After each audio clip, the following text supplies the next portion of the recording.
My name is Alexandra Urakova, and currently I actually represent two Finnish institutions. I'm a member of the research team sponsored by Kone Foundation at the Tampere University, and I am also an affiliated docent at the University of Helsinki, docent in North American Studies. And I'm a literary scholar who has been just recently or for quite some time working across disciplines, basically literary studies and anthropology because of my interest in gift theory, in gifts and given. And of course, the racial aspect is quite important to my research. Well, thank you for joining us. We're going to be talking about an article you wrote that ended up being a chapter in your book, which is called "I Do Not Want Her, I Am Sure, Commodities, Gifts, and Poisonous Gifts in Uncle Tom's Cabin." So can you give us an overview of how you came to looking at Uncle Tom's Cabin in the context of your work on gifts, the meaning of gift giving, and how that complicates both economic and personal relationships, but how you got to Uncle Tom's Cabin? I have to say, thanks for this question. I mean, I love Uncle Tom's Cabin, and I've read it many times, and I've read it since I was a kid in translation. And ever since then, I have been, I think, under the spell of this novel. I guess I am terribly sentimental myself because I can confess that every time I read it, I always cry when little Eva dies and when Uncle Tom dies. I can't help it. And as for this particular article and this particular plot, I was rereading it, in order to fish for some examples for my book on gifts and given in 19th century American literature, and I was fishing for sentimental keepsakes, and there are many examples of those gifts in the book. And then suddenly I came across something very unusual for me, and this is the magic of rereading. When you reread, and then wow, you find something that you have never seen before. And that's what I saw when I was reading this episode when the enslaver, the kind-hearted enslaver, Augustine St. Clare, gives a little black girl, Topsy, as a gift to his cousin Ophelia. The narrator compares Topsy with a black spider. And for me, it was like, oh. I thought not only a human being, in this case a child, is given away as a gift. The narrator also uses an explicitly, bluntly racist metaphor that tests the limits of our sensibility as readers. And even though in the context of that episode, this is an ironic metaphor, and it refers to the inherent racism of Miss Ophelia, who is a northerner who is anti-slavery and a Christian, but at the same time she's very racist. And yet I thought there was much more to that, and that was since at the same time I was also reading a lot of gift theory, a lot of Derrida, the Bataille, and the whole idea of the poisonous gift is very important and very central to gift theory, and I'm happy maybe to talk about it later. But so I refocused my interest from sentimental objects to actually objectified human beings who are exchanged as gifts in the novel. And it was very strange because it was something lying on the surface, something very ubiquitous, and however, at least to my knowledge, not quite discussed in previous criticism. And there are 3 episodes that I focus about, and this I don't know, I guess that anyone who listens to that knows the plot of the novel, and so this is the same Augustine St. Clare who gives Uncle Tom to well, not gives her to him to little Eva, but buys him on her request. This is a retrospective story when another important character of the novel, Eliza. We learn that she was given away as a gift to Mrs. Shelby by her husband, and this is the story that I already touched upon, the story of the poisonous gift, or also anti-gift, or topsatory gift, the Topsy gift. And I think that there is actually a huge problem in this, if we talk about gifting and slavery, because still, on the one hand, is very much engaged in the critique of reducing a person to merchandise, about a person being sold or bought or inherited or leased, though she doesn't really mention, at least in a Keaton called Tom's Cabin, she doesn't speak explicitly about giving a person as a gift. And obviously, giving someone as a gift is as immoral as selling this someone. But on the other hand, if we look at those 3 episodes, we can see that those episodes are imbued with sentiment and the feeling of benevolence. The gift of a slave is simultaneously a gift to the slave, because like little Eva says, I want to make him happy. And that taps into the whole discussion and discourse of disinterestedness and sentimental given in 19th century, since it was really big, and sentimental tradition was big in the US, and the idea of the gift was based on the idea of Christian generosity. So in that sense, actually, the whole novel is a message about the gift, because it ends with Shelby Jr. given freedom as a gift to the enslaved people at his plantation. And it is what Stowe herself calls contagious generosity, like liberate, give the gift, start giving. So that's the message of the book. So the gift is something morally good, morally valuable, but how to combine those two, the gift of a human being that is immoral with the idea of benevolence, with the idea of charity, of gratuitous gift. So that's, I think, this is a very shaky ground that I think Stowe is on. So, and then I started unrailing this particular plot. Yeah, and it's really interesting how you do unravel it and how it complicates the various actions of the novel. But before we get into that specifically, I'd love for you to define 2 terms for us. What do you mean by the sentimental gift, and what do you mean by the poisonous gift? And maybe in contrast to each other, but because I think we have kind of a common understanding of what sentimentalism is, but I think you're using it in a little bit different way. Right. Well, in my book, I'm trying to discuss Lauren Berlant lovely said, the unfinished business of sentimentality.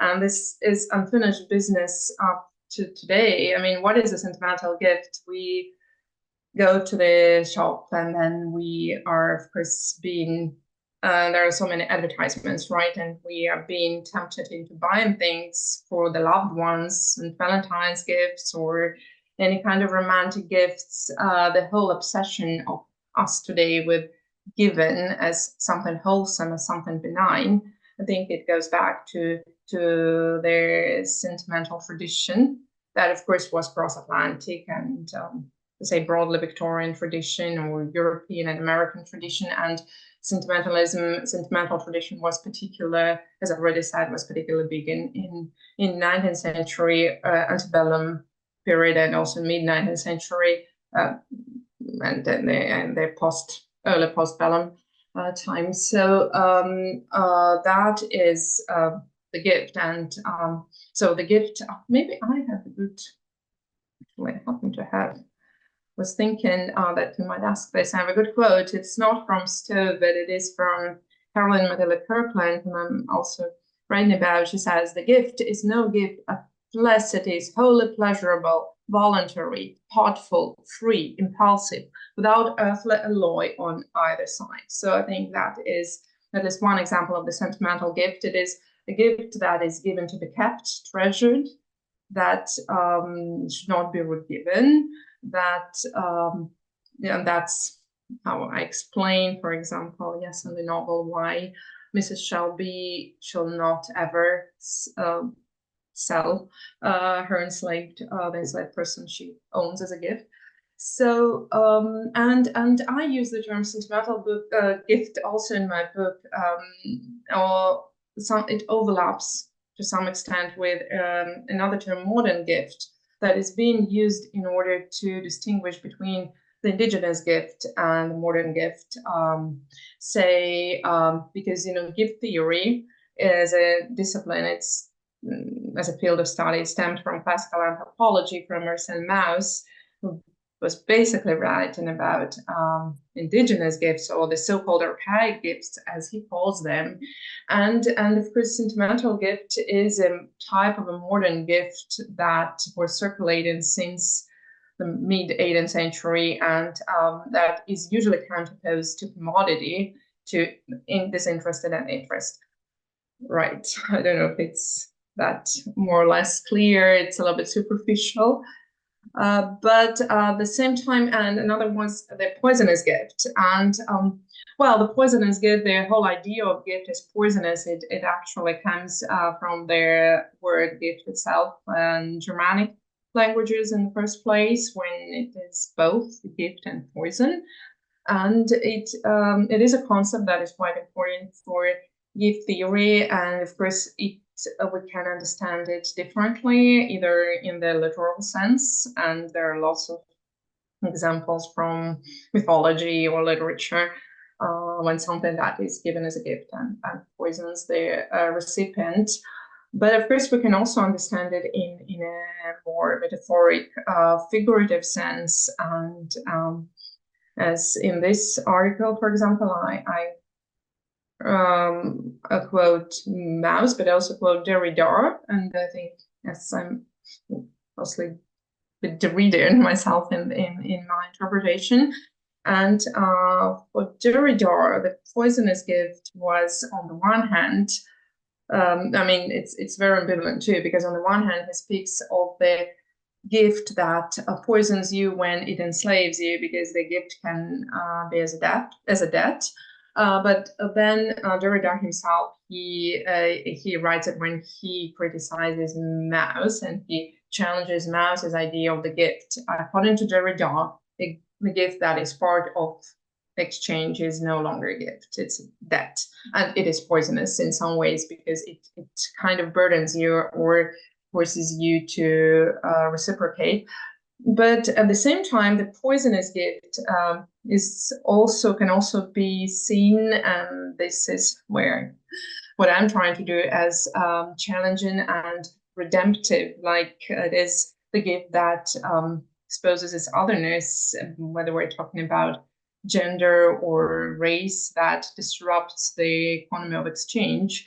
So in some ways it yes, but again, this is quite a broad topic, and I think the word poisonous or dangerous, especially the word dangerous itself, has many different meanings, as I'm trying to discuss in my books, from unwelcome to harmful to wasteful to poisonous. So I would say that poisonous gift is a type of a dangerous gift, but it is also interesting because usually it shows this inherent ambivalence.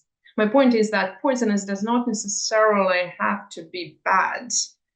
And I mean, like, there is some very interesting research going on at the moment. If we can get outside of this particular field, like my British colleague, Margaret Shildrick, has just been writing a very interesting article about COVID, the virus, being as a poisonous gift to some extent, in the sense that it is not necessarily negative, that although it sounds extremely provocative, and she is very careful trying to ethically frame it. But I mean, it is also the gift that can disrupt the routine of exchange, and can also add some new angle, I guess. Yeah, and thank you for that, because I think it does set the frame for the two.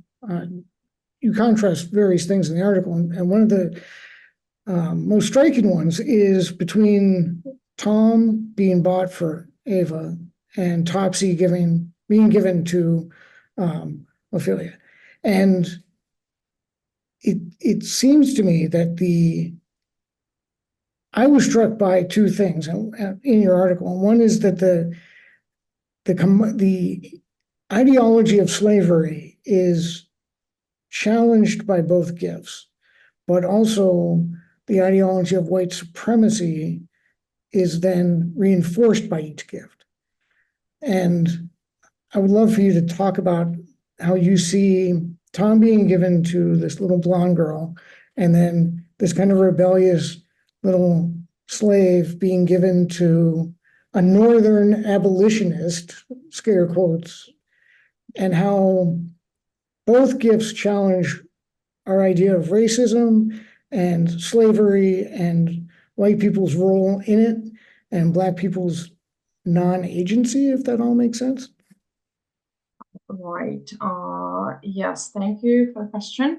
I'm really trying to juxtapose, to counterpose, I would say, this to instances of gifts. And when I'm writing about Uncle Tom, and as I said, the little blonde girl who is actually, she's like an emblem of innocence, right? On the one hand, but and of course, but on the other hand, she is this consumer. And in my analysis, I analyze how she says, I want him. And it all starts with exchanging candies and gifts between her and Tom. So she pretty much behaves as this spoiled child in the toy shop. And the father says, is he rattle box? Is he rocking horse? Why do you want him? And then she says, I want to make him happy. So here we can see, talking about white supremacy, we can see how there are two discourses being intertwined or entangled, rather, the discourse of commodity and reducing a human being to a toy, to an object of entertainment, and the supreme educational purpose, because either what does it mean? I want to make him happy. How can you make someone happy by possessing him? Because she wants to possess. She's very possessive. One can argue that, of course, that was the only way that she could help him, but it doesn't really matter now. It matters that Stowe's writing about it, that she wants to possess Tom.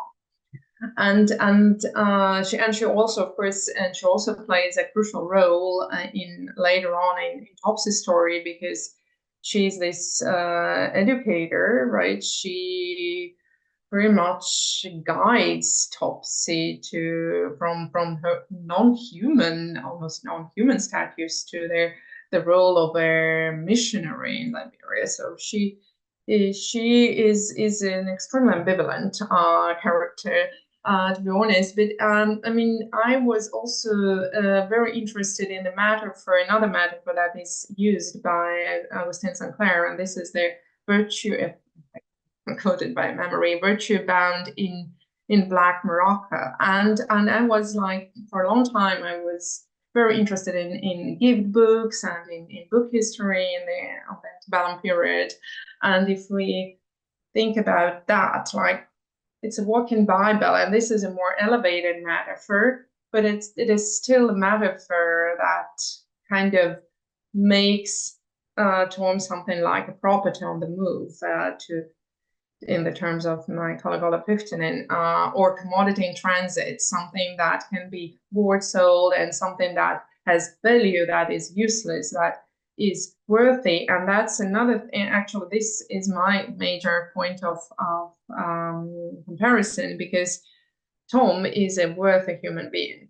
And he's being sold when Shelby advertises him to Haley. He advertises him as a really pious, a really good man, very honest, very trusting. Not to take him, but buy him because of that. And the same thing, he does the same with Shelby, but then Haley does it to Shelby, but then he makes a good gift because he's a worthy individual. And Topsy, she's a complete opposite. She is a symbol of wastefulness. She's unwanted, she's unwelcome. Philia finds her repellent. She most likely Black Spider flies, right? Black Widow, like this poisonous, biting creature. And but to me, as I'm trying to rather provocatively, I guess, argue, because it might sound horrible when I'm trying to say that this explicitly racist metaphor has a potential of critique of so sentimentalism, but I'm trying to say that if we think, what does it mean to receive or to give a black spider or a spider as a gift? It is definitely a non-sentimental image in this very sentimental novel. It tests our sensibility, our sensitivity. It is something that also resists sentimentality and possession. It cannot be kept as a nice, lovely, packed gift, right? It is.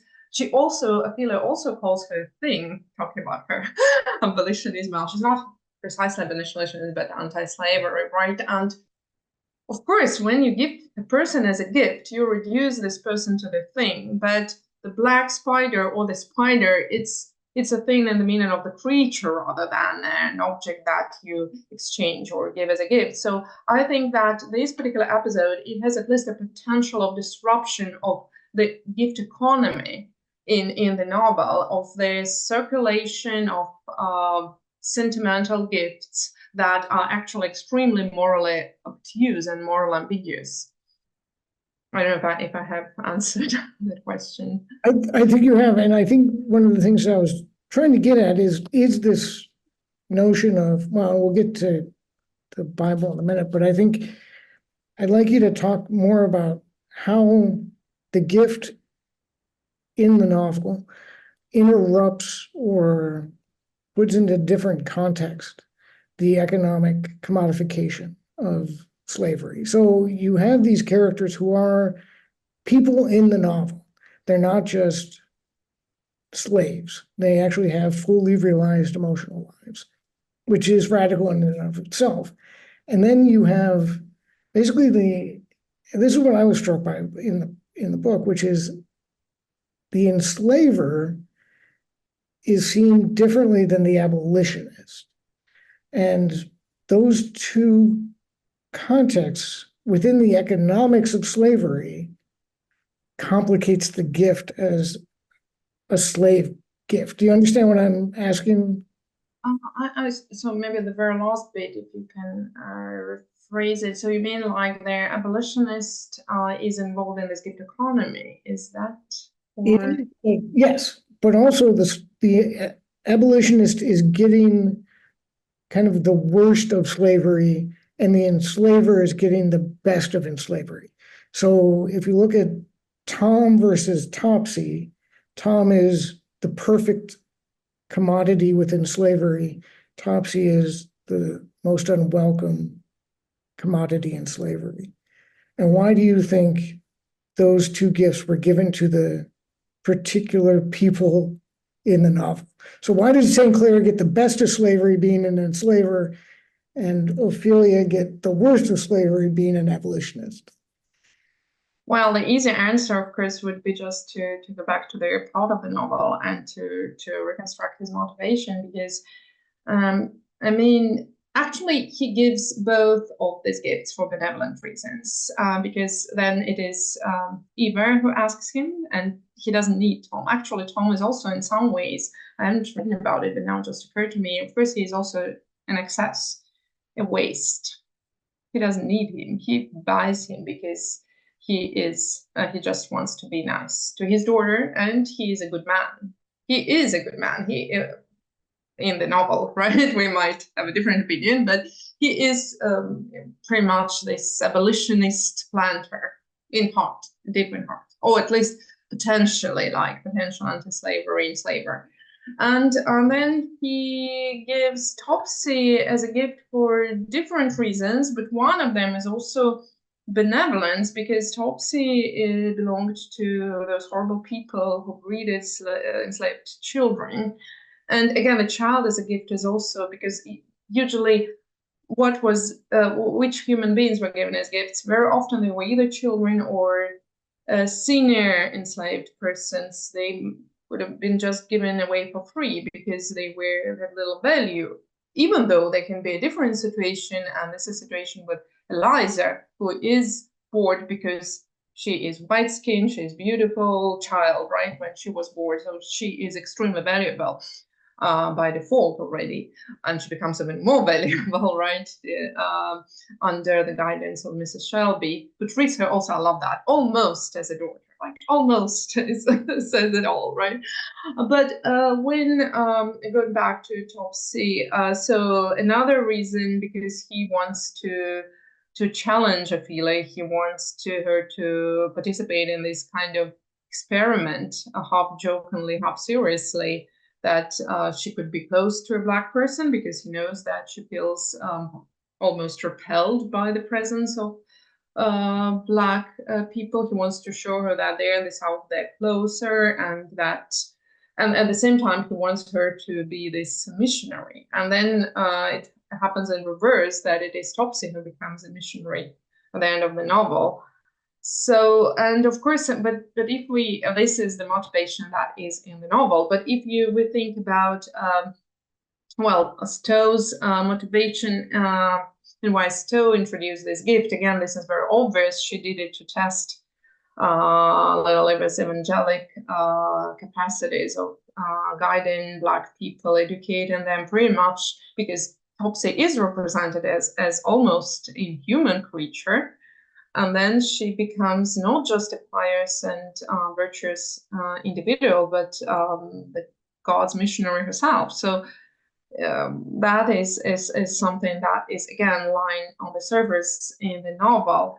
But as I'm trying to argue in my article, I may be wrong, but I think that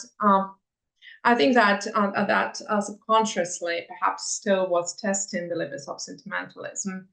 It was kind of a disruption, almost like how far we can go, right? How far we can go by giving gifts of enslaved people to each other with the best of intentions, with benevolent intentions.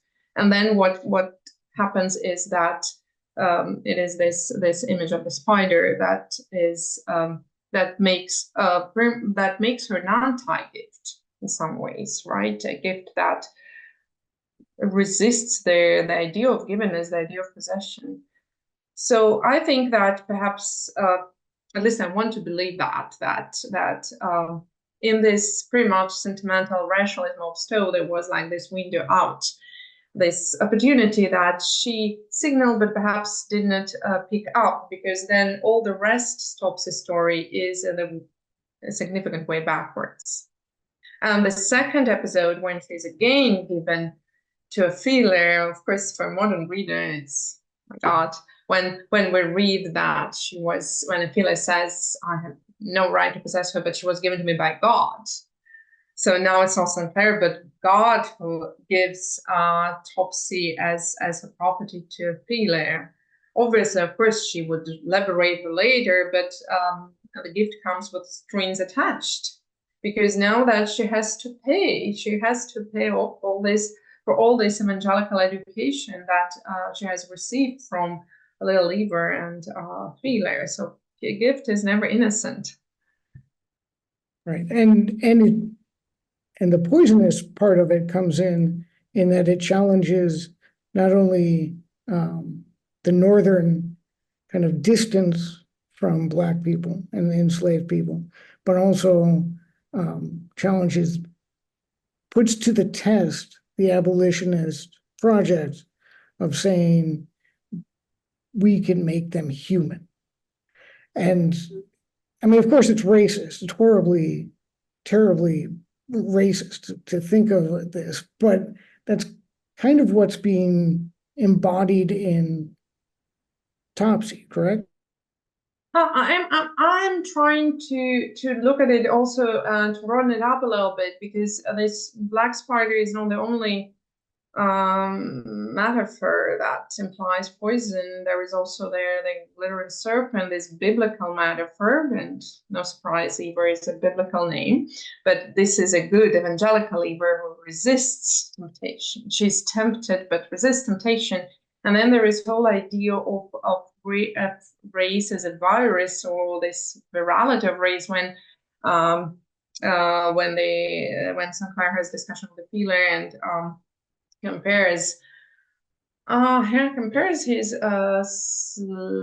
enslaved individuals with smallpox, right? They know them, but with their influence on innocent white children, and it's only the innocence of little Eva that resists that, because she's like a living angel, so she would not be contaminated. And so it's interesting. On the one hand, we have this contagious generosity, let's be generous, let's liberate the enslaved individuals. On the other hand, we have the smallpox, that this is like infectious disease spreading.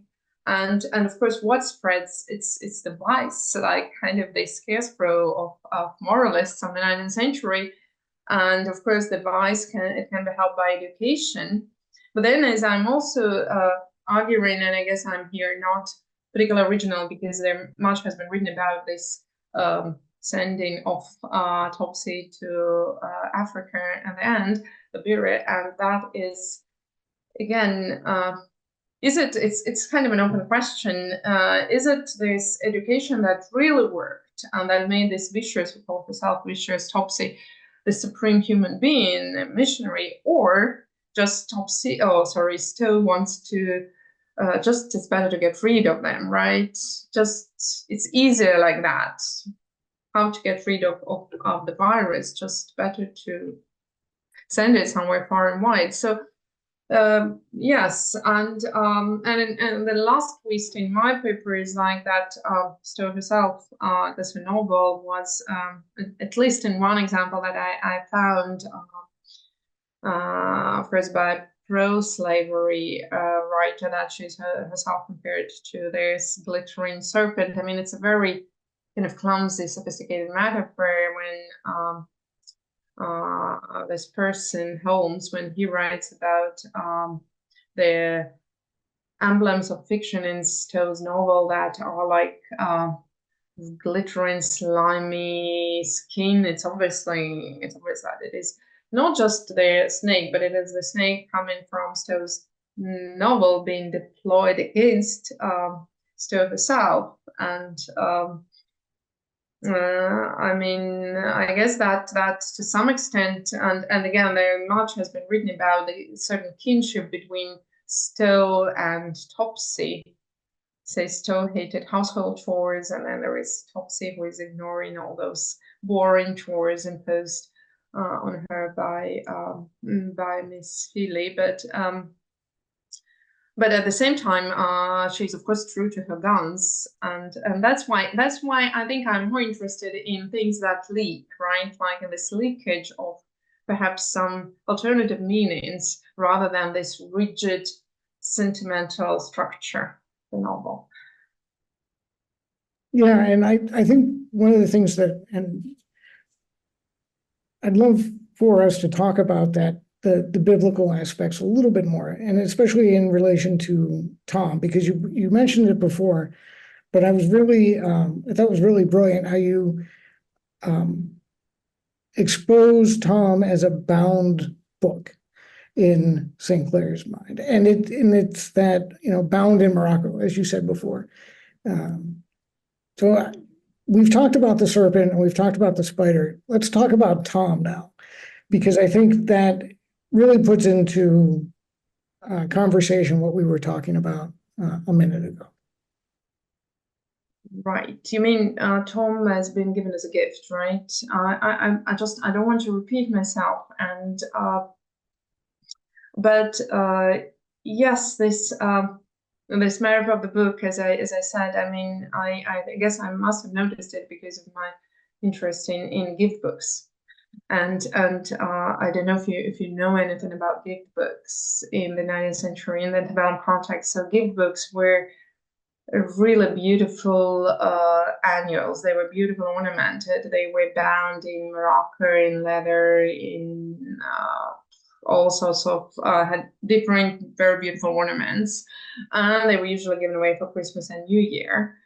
And at the same time, Bible, of course, Bibles also came in different covers, and there is a great episode in Susan Warner's The Wide Wide World when the girl is choosing between many different beautiful covers and of the Bible. But why gift book? Because of course it relates to the gift, and those gift books, they very often had moral and Christian character as well. Usually they were collections. They were collections of poems, they were collections of stories, and I became interested in them because authors like Edgar Allan Poe of Hawthorne published widely in those books. But again, they were given as gifts, and that was their prime purpose. And here we have a human being being given as a gift. But if, there is a metaphor of the poisonous gift related to both Topsy and to the book too, the poisonous book, right? The book that contaminates that, and that's how pro-slavery readers saw Stowe's novel. But on the other hand, of course, there is this supreme book, there is Bible, and then as I'm trying to say, because of course there are two type of metaphors. There is the Bible, and there is also the all those toy imagery that kind of puts it a little bit down. But even if we accept this elevated metaphor, the metaphor of the book, it is still commodified object, right? And I guess it would be unfair to say that, unfair to the Stowe's novel, especially to say that she commodifies Tom. Of course, she criticizes it. She criticizes the man being a thing, right? That like the initial title. And here I think that it's very relevant to read it through anthropological perspective of like Igor Kopytov, who explains how slaves, I don't remember he read specific about American slaves, most likely yes, but just any slave that that it is going through stages. The person is commodified when the person is sold.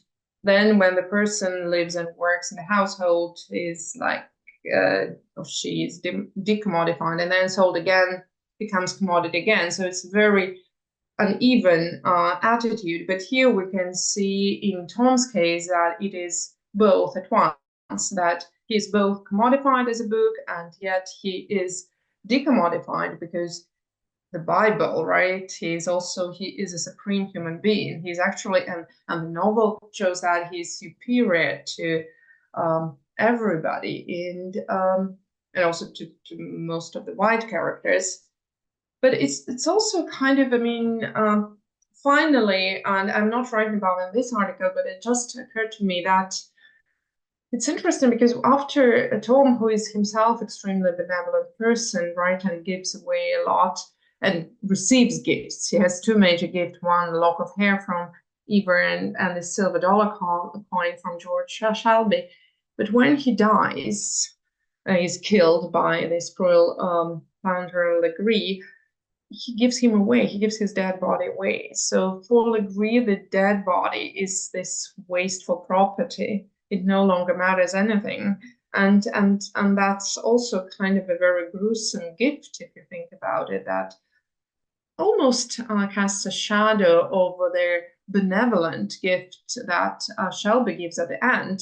That it is, of course, also very ambivalent. He gives a gift of freedom to the enslaved people, but at the same time, he says, oh, now we need hands, now you can have wages. So he establishes a new capitalist relationship between him and his former slaves. And in that sense, I guess that this dead body that is no longer needed, and very much like he was like, don't sell that and use an N word, right? Is like also kind of a disruptive moment, right? Because Shelby, he loves Tom, he needs his dead body to bury him, but for Legree, it no longer even has any value in order to, he doesn't even want to sell it to gain some money for that. So I think that it is really a novel that it has much more to it, and there has been really very interesting discussion in criticism, and it's going on, I think, about Uncle Tom's Cabin. Again, I'm not sure if I answered. You did. I think the the thing that in your question, and we can end on this, is that it seemed to me that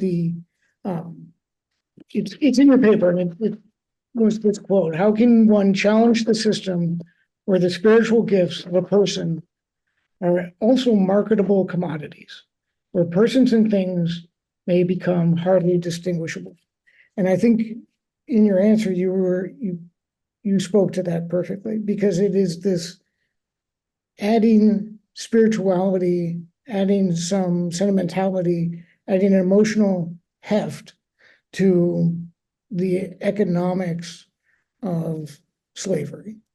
So owning another person, aside from dehumanizing, the gift in the novel attempts to rehumanize. Is that a fair assessment?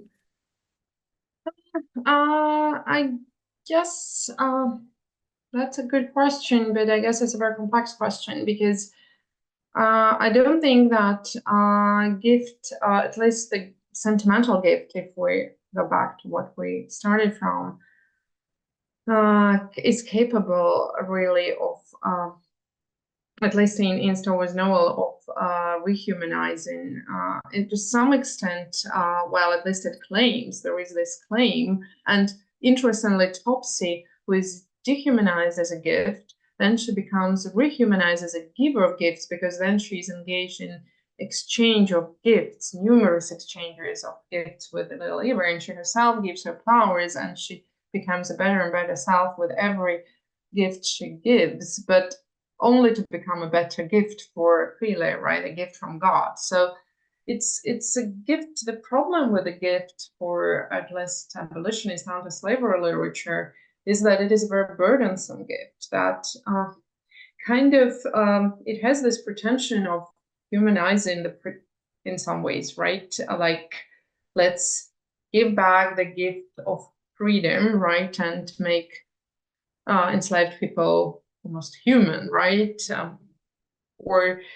But in my book, I'm in another chapter. I have another chapter that is focused on the gift book or annual, the Liberty Bell, that was very important in the antebellum United States, and I'm discussing this very precarious and very ambivalent discourse of gift giving, because the gift seeing freedom, for example, as a gift is quite morally obtuse, because in the abolitionist discourse we can see that well, in still there is the gift that Shelby gives, and we know that it is biased gift. Abolitionists, they saw themselves more as mediators. We are returning the gift that was given by God. It is God who gave the gift, and we are given it back, something that was stolen, something that was taken away. But by involving, engaging enslaved persons in this gift relationship, they actually make them bound, right? Talking about this bound book metaphor, because then they have to be grateful to God, or they have to be grateful, of course, to their saviors. And there are many stories that actually stage and perform this situation of gratitude, this desired picture of gratitude to their the hive of enslaved former slaves to their abolitionists, and that is quite dangerous. In my book, I see an alternative rather in the way the Black communities themselves appropriate the white discourse of the gift. When I analyze the inscriptions in the friendship albums, how they use those white gifts in order to maintain community and solidarity. And in that sense, they emancipate this gift from the strings attached, from this burden, because this gift that is given to from the abolitionist to the enslaved person, it pretty much gifts and slaves. Gifts make slaves as whips makes dogs. Yes, that's the Inuit proverb about dangerous gifts. So in that sense, I don't think that we can see some kind of alternative here. Rather, we can say disruption. Some as I see it in Stowe's novel, some attempt to look at it in the other way, right? To see what can happen if we press this to the limits of sensitivity, when the gift suddenly becomes this poisonous black spider, and that we cannot possess, that resists possessiveness. But that's more of a disruption than kind of a articulated solution to the problem. Again, yeah. Well, and I think that, your work is really good and incredible in teasing this one thread out of the novel. And I think that's one of the things that maintains Stowe as such an important figure in American literature, but also in the antebellum arguments that were surrounding slavery, because the novel is complex and layered and constantly throwing up these disruptions that, to the modern reader look different than to the contemporary reader of the novel. And I think some of the things we've been talking about would have just been automatic to a reader, especially some of the more terrible racism of the novel. But thank you for this. And are you, if you have any final thoughts about the novel, I would love to hear them. I mean, just about the novel in general, right? Well, as I said, it's a wonderful novel. It's a great novel. There has been a recent tendency, for example, Kay Halburn and her research to actually to read it, to reevaluate and rephrase also its sentimentality, its effect, its effect on the reader. At least in my case, it works, right? But also the way it worked much stronger in the 19th century. And yes, so I don't know. I don't want to say any trivial things about it, but I think that it is a great novel because very often it is being kind of, okay, it's very important culturally, right? But I would say that it is also a great work of art in its own right, despite its role in the abolitionist movement and in what happened after that. But of course, it is also a very biased novel.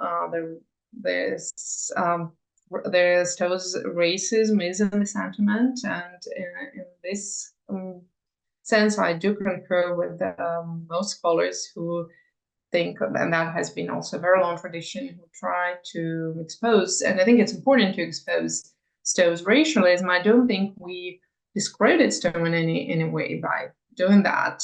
Quite on the contrary, we're just trying to have some kind of a dialogue with the text the way it is, and then again you can look at some things and find things that are disruptive, I think, of perhaps her own racialist attitudes.